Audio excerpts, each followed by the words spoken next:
Amici bellini e notte, e quindi tranquillamente andiamo a fare un recap di quello che è successo in questa giornata pazzesca, clamorosa, è un martedì pazzesco già, aspettando ovviamente quello che farà il Milan oggi, e quindi ricapitoliamo.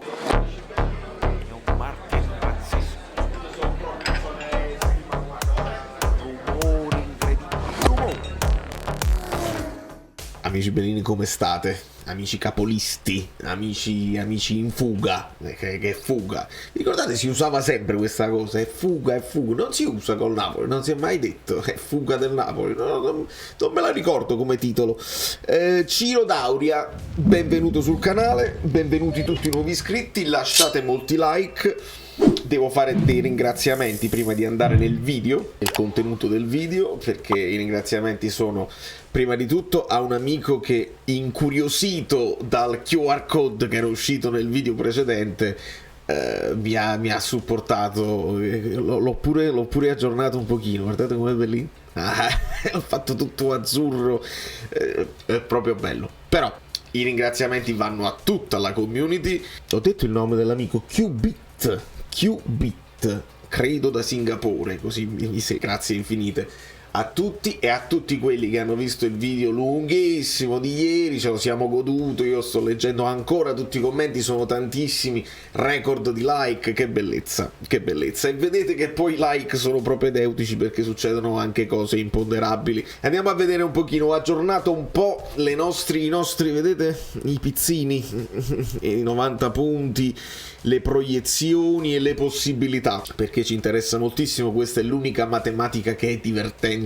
da fare, e andiamo a vedere perché alla fine, rispetto al video che ho fatto qualche giorno fa, dove si faceva la proiezione dove il Napoli può vincere, quando il Napoli può vincere matematicamente, Amrabat tattico, vedi, eccolo qua, no, non era questo che intendevo, per il gol di Kvaradona, no, andiamo a vedere le partite. Allora, si comincia con il clamoroso tonfo, perché è un tonfo, quello dell'Inter con lo Spezia. Partita che ho visto, Inter sciupona, è chiaro che si è parlato tanto di quel rigore, perché l'hai fatto tirare a Lautaro, non l'ha tirato Lukaku, e insomma bisogna dire che lo Spezia con 2 tiri in porta porta a casa il risultato, uno Spezia cinico, uno Spezia bravo e fortunato, uno Spezia che comunque si porta 3 punti a casa, punti importanti per la salvezza, e lascia l'Inter con l'amaro in bocca. Quindi l'Inter in questo momento si trova a una proiezione, una quota scudetto, non una proiezione, perché alla fine come si scivola prima si può scivolare dopo.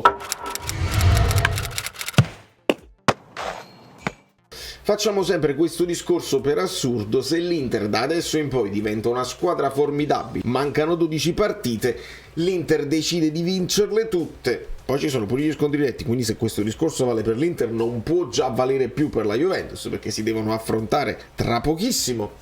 Quindi l'Inter quota scudetto, se l'Inter vuole vincere lo scudetto, 86 punti vincendole tutte. Vedete come si abbassa la quota scudetto di tutte quante, e quindi abbiamo l'Inter a 86. Come quando facemmo il discorso, vi ricordate, dicevo noi dobbiamo già ipotizzare che la Juventus ha vinto e poi vinse la Roma, dobbiamo già ipotizzare che l'Inter ha vinto e l'Inter poi non ha vinto. Ipotizziamo, ma mi sembra giusto e naturale, che il Milan faccia il suo dovere oggi con la Salernitana e si va ad appianare, si va ad appaiare, ecco, era appaiare che volevo dire, con l'Inter a 50 punti.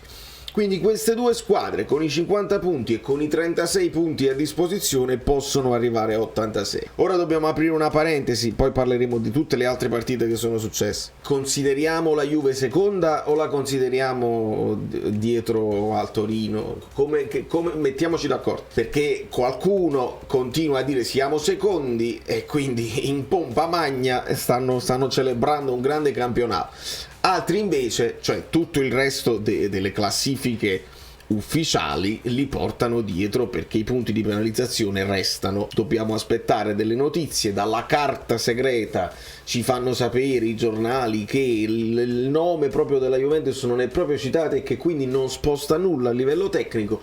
Non lo sappiamo ancora. Come vogliamo fare? Io per generosità, anche perché quando le fanno loro i sogni e le proiezioni, ci levano punti, ci fanno perdere con l'Atalanta, si danno dei punti loro che non esistono. Noi glieli diamo questi 15 punti, così per generosità, e quindi la Juve, che in questo momento è seconda in classifica, con 38 più 15 a 53 punti, con i 36 punti può arrivare a 89. Poi parleremo anche della Lazio e della Roma, perché nel prossimo turno di campionato sarà una cosa incredibile. Voi vi dovete iscrivere al canale, voi lasciate like, ma quelli che si iscrivono al canale avranno la possibilità poi di seguire che ci sarà un Torino-Napoli e subito dopo c'è il derby del Romano e c'è pure il derby d'Italia, Inter-Juventus.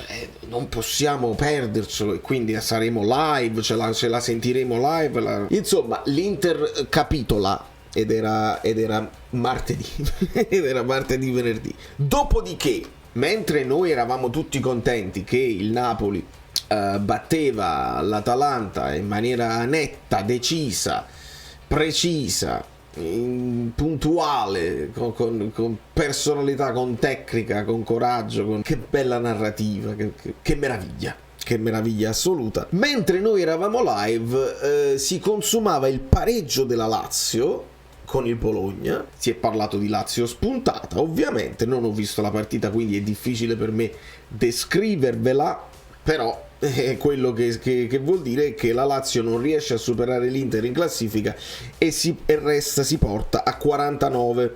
Quindi per la Lazio il massimo possibile da fare è 85 punti in campionato. Con la Roma, che aveva la possibilità di scavalcare, di andare poi oltre e quindi portarsi anche al derby con una posizione di vantaggio, niente da fare, perché ieri, tra le varie cose, Torino ha vinto con il Lecce, e questo mi piace perché così magari Torino ha 3 punti in più. Non dico riposatevi, perché Juric lo sapete come si comporterà, però il Torino vince, la Fiorentina vince, pareggio tra Verona e Monza, e qua succede di tutto. Su questa ne possiamo parlare perché l'ho vista e onestamente ci sono cose da dire.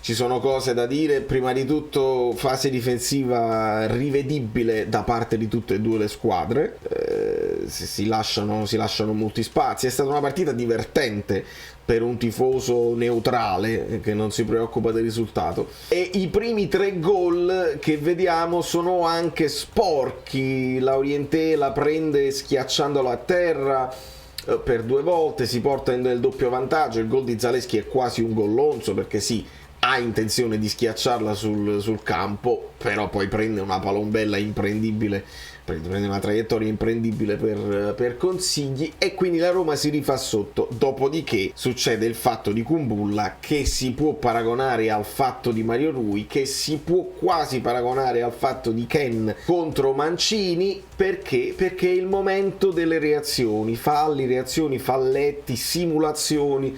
Io ci tengo moltissimo, lo sapete, alle simulazioni, quindi se è vero come è vero che Caputo, gomitata, ginocchiata nella schiena di Mario Rui reagisce, non si deve fare. Idem succede con Mancini, che strattona ovviamente Ken, ma Ken dopo 40 secondi all'entrata in campo reagisce con un calcione. Caputo grida come se avesse perso l'uso degli organi. Mancini si scaraventa a terra e praticamente la carriera è finita, da come grida e da come richiama l'arbitro e protesta. Idem avviene con Berardi, che prende il calcio, prima lo guarda con Bulla come a dire ma che fai, ma come ti permetti, e dopo realizza e dice aspetta, mi devo prima fare male.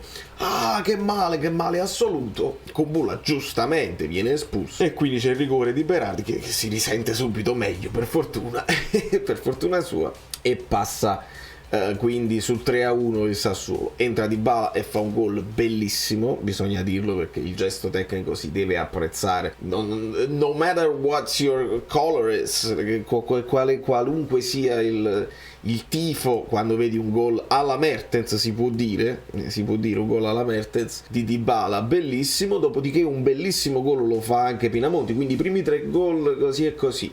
Poi vediamo 2 bellissimi gol, anzi 3 bellissimi gol, perché quello di Dybala, quello di Pinamonti e anche l'ultimo di Wijnaldum è molto bello. Ma la Roma perde 3 punti importantissimi in casa e quindi resta a 47 e possono arrivare massimo a 83. Dopodiché qui succede dell'altro.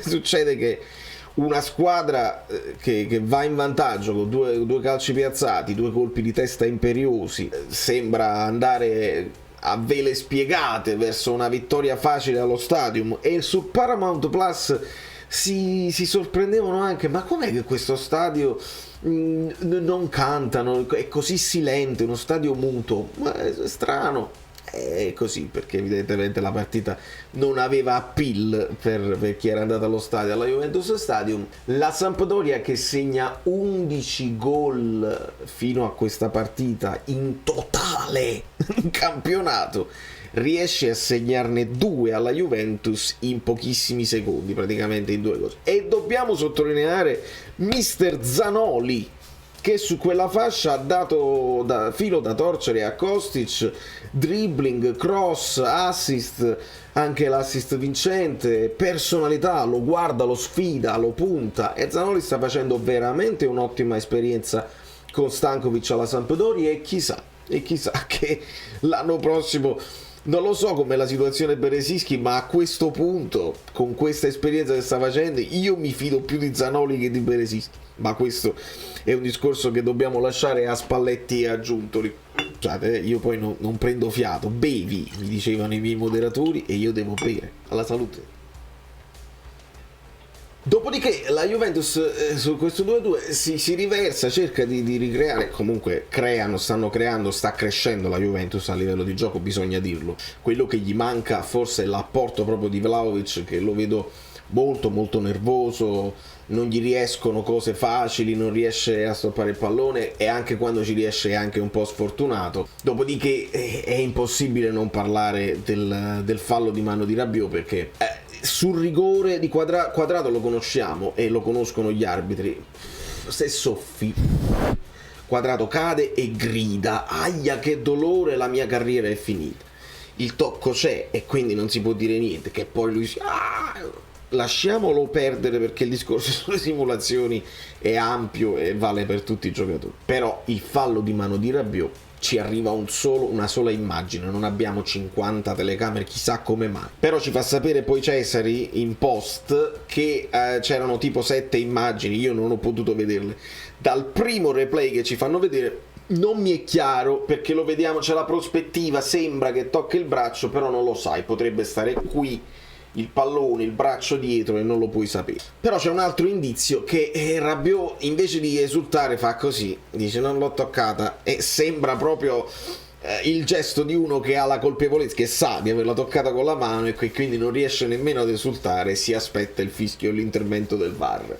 Restiamo con il dubbio, dopodiché alcuni replay al rallentatore fanno vedere proprio che si muove il muscolo, insomma ce lo fa sapere addirittura Marelli, che tiriamo in mezzo solo quando ci conviene o quando non ci conviene. Lasciamo perdere questo, però insomma questa è una cosa abbastanza grave, abbastanza netta, e ho letto in giro che alcuni tifosi della Juve dicevano: sì, però con la Salernitana allora siamo sempre alle solite, allora passano tutti col rosso e ve la prendete solo con noi. No, non siamo innocenti con il sistema delle plusvalenze fittizie, però lo fanno anche gli altri. No, cioè diciamo che quello andava sicuramente annullato, e poi continuiamo a giocare. Più grave di questo, della svista, il VAR non può avere la svista il VAR, però più grave secondo me è una gomitata in faccia nell'area juventina da parte di Bremer su un giocatore. È lì che Stankovic chiede: ma lì di cosa vogliamo parlare? Però insomma non pensiamo che la Sampdoria ha fatto molto di più di quello che ci si poteva aspettare, quindi erano 3 punti che dovevano comunque andare in cassaforte. Potevano andare in cassaforte in maniera un po' più pulita? Probabilmente sì, ma è una storia vecchia. Oggi tocca al Milan e quindi non ne possiamo parlare. È interessante vedere però il prossimo turno. è interessantissimo vedere il prossimo turno. Mi perdoneranno i tifosi dell'Atalanta se non li considero più nella corsa a scudetto, mi perdonerete perché vi sembra troppo lontana in questo momento, però è importante per la corsa Champions, devono continuare a fare il loro campionato e abbiamo un Udinese-Milan, quindi il Milan ha una buona chance di tornare a essere la più vicina al Napoli, perché deve affrontare la Salernitana per chiudere la giornata e poi l'Udinese, e in questa giornata con l'Udinese il Napoli deve andare a Torino a giocare contro il Torino e abbiamo i due derby, quindi lì succederà qualunque cosa succeda, qualcuno ci rimarrà male. Ecco, se noi pensiamo a due pareggi si perdono tanti punti, la Lazio perde 2 punti, la Roma perde 2 punti, si perdono 8 punti per strada potenziali per tutte le squadre e quindi ne potrebbe approfittare il Milan. È un campionato che è ancora lungo. Vogliamo continuare a dire che è ancora lungo? Io credo che si sta avvolgendo al termine in maniera anche serena, anche bella, e resto convinto della previsione, della proiezione che vi avevo fatto nell'altro video dei numeri, che il Napoli può e potrebbe arrivare alla vittoria matematica tra la Fiorentina e il Monza. Continuo a pensarla così perché il Napoli per la matematica con la Juve seconda deve fare 90 punti. Io vorrei che ne facesse almeno 92 per la questione di Sarri, non ce ne importa, ne può fare 104, è impossibile pensare che le vinciamo tutte. Il Napoli ha fatto dei filotti, facciamo conto che non è possibile. Certo 100 non sarebbe male, 103 per superare Conte non sarebbe male.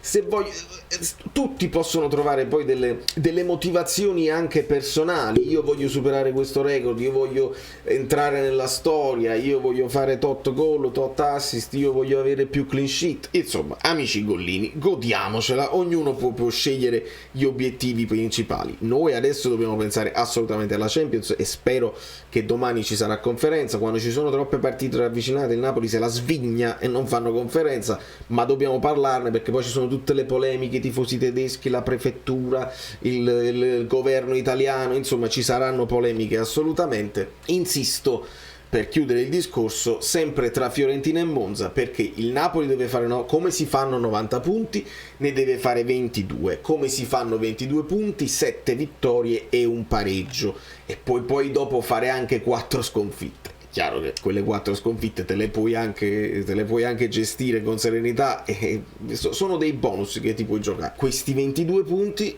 Torino, Milan, Lecce, Verona, Juventus, Salernitana, Udinese. Il Napoli deve per forza farne 22? Direi di no, perché se il Napoli non ne può fare 36 in generale, per come vedo io il calcio, che ogni tanto capita la giornata tipo Lazio, che ti incastrano e può capitare, però ne capita una ogni 20. Come capita al Napoli, capita anche alle squadre dietro al Napoli. Qui la quota non sarà 89, ma sarà più bassa. Io credo 83, 84, 85. Quindi il Napoli per fare 85 punti, insomma, potrebbe non dover arrivare nemmeno a giocare con l'Inter, col Bologna e con la Sampdoria per avere poi la certezza matematica, perché come li perdiamo noi ogni tanto dei punti per strada, come vedete le perdono anche le A. Da New York, Valerio Fluido è tutto. Grazie per tutto il vostro supporto, per i like che non vi dimenticate mai, per tutti i vostri commenti. La community viaggia a gonfie vele verso un risultato storico, e fa bene Gulam a ripeterlo, un risultato assolutamente storico, con dei picchi di magia assoluto, di spettacolo, di bel calcio, di collettività, di lotta continua, meglio non dire, la bellezza del gioco del calcio. Sembra una parrucca, ma non è vero, perché vedi cambia. Ah, ma no, che meraviglia, io me li fai. Sono Saverio Asoli. Dobbiamo arrivare a 20.000 iscritti, di cortesia, perché questo è l'anno. Avete lasciato i like? Niente più, dai, basta, sei cringe. Quante cose.